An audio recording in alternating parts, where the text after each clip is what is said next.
Malibagh DIT রোডে অবস্থিত JS hospital. এই হসপিটালে নিয়ে গেছিল তার বাপ মা তার ছেলেকে হানাফ তাহমিদ খতনা করার জন্য।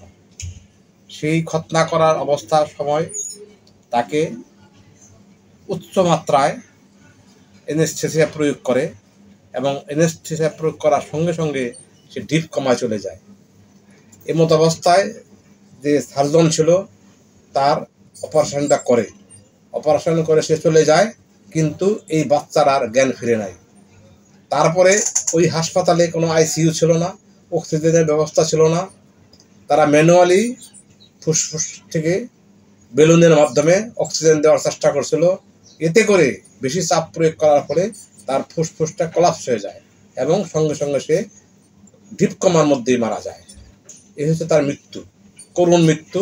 মামলায় চেয়েছিলাম 1 নম্বরে এই জেএস হাসপাতাল লাইসেন্স বাতিল এবং বন্ধ করে দেওয়া।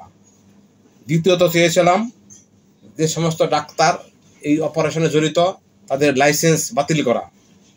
এবং তৃতীয়ত চাইছিলাম দৃষ্টান্তমূলক শাস্তি, 10 কোটি টাকার ক্ষতিপূরণ।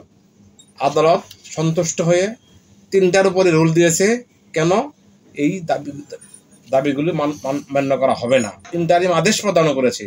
ডিজি হেলথকে বলেছে 3 মাসের মধ্যে একটা বোর্ড গঠন করে এই বাচ্চা শিশু খতনা করতে গেলে কিভাবে মারা গেল তার প্রতিবেদন, এই প্রতিবেদনটা আসলে আমরা আবার এটা শুনানি করব, মূল হিয়ারিংয়ে যাব।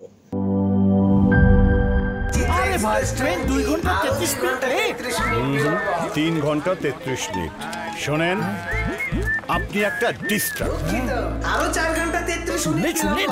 আরো 4 ঘন্টা, এটা কোনো কথা? সময়টা দৌড়াবে। প্রাণ ডাল, মুঠোই মুঠোই সময় পার।